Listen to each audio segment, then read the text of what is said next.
News that we're tracking, Bangladesh will seek Interpol's assistance in repatriating Hasina from India and her aides to face trial for alleged crimes against humanity. Now, in this regard, Chief Prosecutor has written to Inspector General of Police seeking action to issue a red notice to Interpol for ousted Prime Minister Sheikh Hasina and her aides.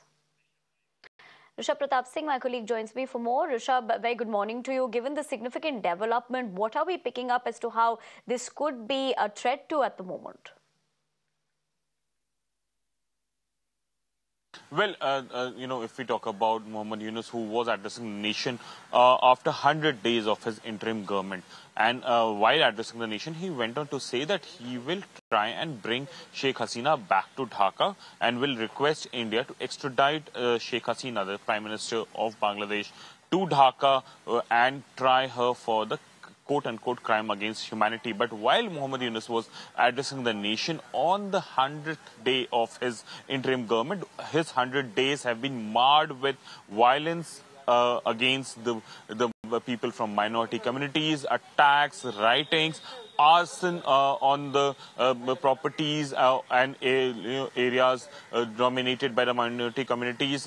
We have seen last week that how a protest called in by Awami League was crushed violently by the members of the student union, quote-unquote student union, who was supporting Mohammed Yunus's interim government. The way violence has marred Bangladesh in last 100 days of Mohammed Yunus interim government, it leaves all of us thinking that, what is crime against humanity? We have seen graphic visuals coming in from various parts of Dhaka, as well as Sylhet, Rajshahi, Chittagong, as well as Cox's Bazar, where attacks on leaders or individuals who were remotely believed to be associated with the Awami League, they have been attacked. The mob has taken over streets. The Supreme Court judges have been forced to step down. A statement from the president of Bangladesh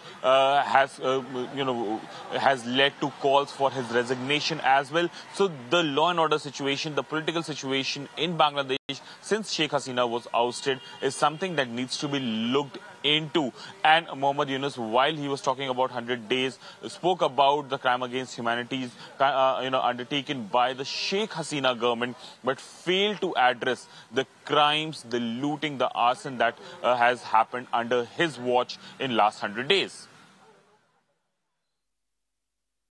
Right, Rishabh. Thank you for getting us more perspective as to what we're given to understand as to how this could pan out, and more importantly, what we've looked at in the backdrop of how this has happened so far. But for the moment, we leave it at that. We're now shifting our focus